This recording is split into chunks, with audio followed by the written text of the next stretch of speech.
कक्षा 9 के सभी भैया बहनों को नमस्कार। सभी भैया ध्यान देंगे, आपका 29 तारीख से रिवीजन क्लास आपकी चल रही है। सामाजिक विषय इतिहास। आपको इससे पहले फ्रांसीसी क्रांति में जो चैप्टर कराए जा चुके थे उसका रिवीजन कराया गया था। अभी भी ये पूरा चैप्टर अभी आपका समाप्त नहीं हुआ है, तो इससे संबंधित जो महत्वपूर्ण प्रश्न है उनका रिवीजन मैं इस वीडियो के माध्यम से आपको कराऊंगा। आप सभी ध्यान देंगे।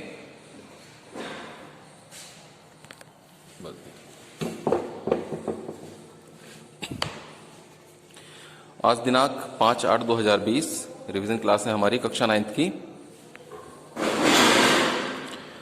प्रश्न, 18वीं सदी में फ्रांसीसी समाज कितने स्टेट्स में बटा हुआ था? स्टेट्स बोला जाता था वहां पर वर्ग। 18वीं शताब्दी में फ्रांसीसी समाज 3 स्टेट्स 3 वर्गों में बटा हुआ था। प्रथम वर्ग जो था, प्रथम स्टेट्स पादरी वर्ग, जो वहां का एक धार्मिक समुदाय था, उसे पादरी बोलते थे, जो उनके धर्म को का मार्गदर्शन करने वाले थे।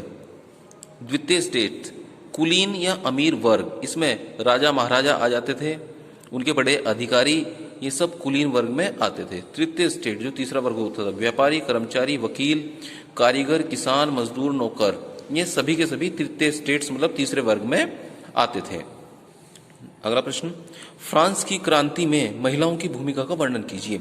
फ्रांसीसी समाज में बहुत से महत्वपूर्ण परिवर्तन लाने में महिलाओं ने महत्वपूर्ण भूमिका निभाई। महिलाओं ने सरकार पर उनके जीवन में परिवर्तन लाने के लिए आवश्यक कदम उठाने के लिए दबाव डाला।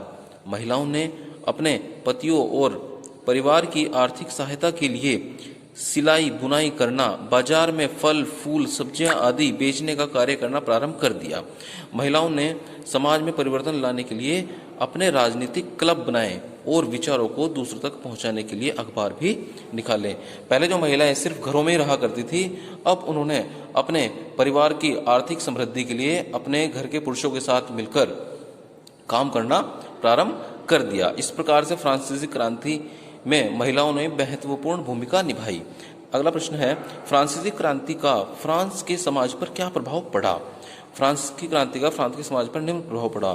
प्रथम, फ्रांस में राजशाही का अंत हो गया, मतलब जो वहां पर राजा के द्वारा शासन किया जाता था उसका अंत हो गया और राजशाही का अंत हो गया। फ्रांस में एक गणतंत्र व्यवस्था प्रारंभ हुई और एक लोकतांत्रिक गणतंत्र व्यवस्था वहां पर प्रारंभ हुई। फ्रांस के नागरिकों को समानता का अधिकार प्रदान किया गया। फ्रांस राजतंत्र के समय जो फ्रांस के नागरिकों के साथ भेदभाव किया जाता था, अब वो समाप्त हो गया और वहां के सभी नागरिकों को समानता का अधिकार प्रदान किया गया। सामंतवादी प्रथा, दास प्रथा समाप्त कर दी गई। अगला प्रश्न है, फ्रांस में आतंक का राज्य क्या था? उसके द्वारा लागू किए गए कानूनों की चर्चा कीजिए। रॉब्सपियरे के नेतृत्व में बनी सरकार ने कुलीन तथा पादरी तथा अन्य राजनीतिक दलों के सदस्य तथा उन सभी लोगों को जेल में डाल दिया। रॉब्सपियरे वहां का एक क्रांतिकारी नेता था। जब उसके नेतृत्व में फ्रांस में सरकार बनी तो उन्होंने जो कुलीन वर्ग के लोग थे, अमीर वर्ग के लोग थे, पादरी थे और अन्य राजनीतिक दलों के सदस्यों को, जो वास्तव में समाज के ऊपर अत्याचार करते थे, उन्होंने सबको पकड़कर जेल में डाल दिया जो उनका विरोध करते थे, और उन पर मुकदमा चला दिया। और ऐसे लोगों पर मुकदमा चलाकर दोषी पाए जाने पर उन्हें गिलोटिन मशीन से दंडित किया जाता था। मतलब उन्हें दोषी अगर पाए जाते हैं तो उन्हें ये गिलोटिन मशीन, मैंने आपको पहले बताया था, एक तरीके से व्यक्ति का वध करने वाली मशीन थी, तो उससे उसे दंड दिया जाता था। रॉब्सपियरे सरकार के किन्हीं 2 कार्यों का वर्णन कीजिए। कानून बनाकर मजदूरी और वस्तुओं की कीमत की अधिकतम सीमा तय कर दी गई। अब वहां पर ऐसा कानून बना दिया गया जिसमें मजदूरी और वस्तुओं की कीमत अधिकतम तय कर दी गई कि इससे कम कोई किसी मजदूर को पैसा नहीं देगा। गोश्त मतलब मांस और रोटी की राशन व्यवस्था प्रारंभ कर दी गई, और ऐसे लोग, गरीब लोगों के लिए जिनके पास खाने पीने की भी समस्या थी, ऐसे लोगों के लिए मांस और रोटी की व्यवस्था प्रारंभ कर दी गई। जैकोबिन क्लब के विषय में जानकारी दीजिए। जैकोबिन क्लब एक ऐसा संगठन था जो सरकार की नीतियों पर चर्चा करना चाहते थे। यह फ्रांस का सबसे अधिक सफल क्लब था। इसका नाम पेरिस के एक धार्मिक भवन सेंट जैकोबिन से लिया गया था। इस क्लब के सदस्य समाज के मध्यम वर्गीय लोग थे, जिनमें दुकानदार, कारीगर, दैनिक मजदूर, छपाई करने वाले कारीगर आदि लोग इसमें शामिल थे। इस क्लब का नेता मैक्समिलियन रॉबस्पियर था। इस क्लब के सदस्य लाल टोपी पहनते थे जो उनकी आज़ादी का प्रतीक था। ये एक क्लब था जिसने समाज के लोगों में समानता का भाव पैदा किया, उनकी समस्याओं को दूर करने का प्रयत्न किया गया, क्योंकि इस क्लब में अधिकतर मध्यम वर्गीय लोग थे जो कहीं ना कहीं समस्याओं से घिरे रहते थे।